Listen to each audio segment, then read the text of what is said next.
ओम श्री गणेशाय नमः। ओम नमो भगवते वासुदेवाय नमः। कार्तिक मास अध्याय 9।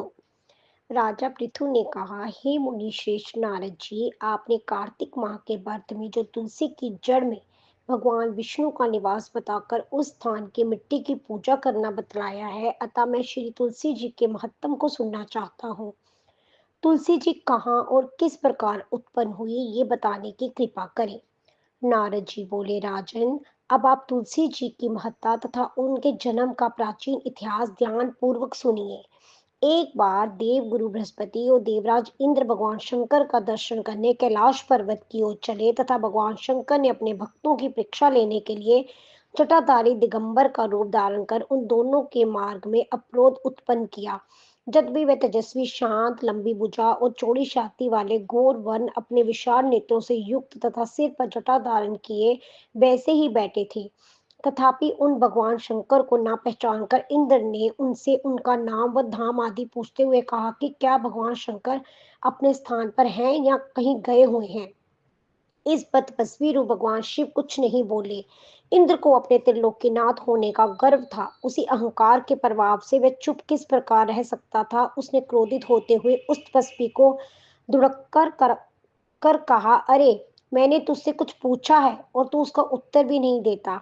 मैं अभी तुझ पर ब्रज का प्रहार करता हूँ, फिर देखता हूँ कि कौन तुझ दुर्मति की रक्षा करता है। इस प्रकार कहकर जैसे ही इंद्र ने उस जटाधारी दिगंबर को मारने के लिए हाथ में ब्रज लिया, वैसे ही भगवान शिव ने ब्रज सहित इंद्र का हाथ स्तंभित कर दिया और विकराल नेत्र कर उसे देखा।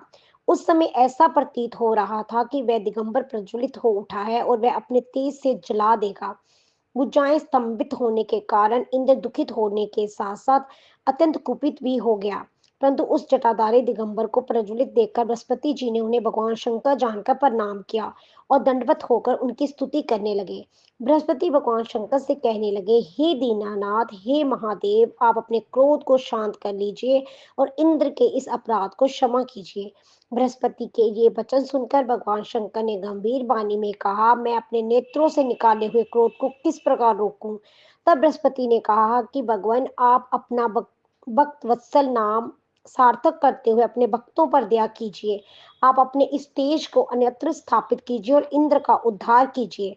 तब भगवान शंकर गुरु बृहस्पति से बोले, मैं तुम्हारी स्तुति से अत्यंत प्रसन्न हूँ। तुमने इंद्र को जीवन दान दिलवाया है। मुझे वे विश्वास है कि मेरे नेत्रों की अग्नि अब इंद्र को पीड़ित नहीं करेगी।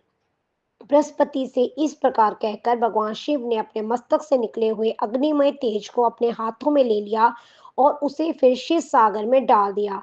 तत्पश्चात भगवान शंकर अंतर्ध्यान हो गए और इस प्रकार जिसको जो जानने की कामना थी उसे जानकर इंद्र और बृहस्पति अपने अपने स्थान को चले गए।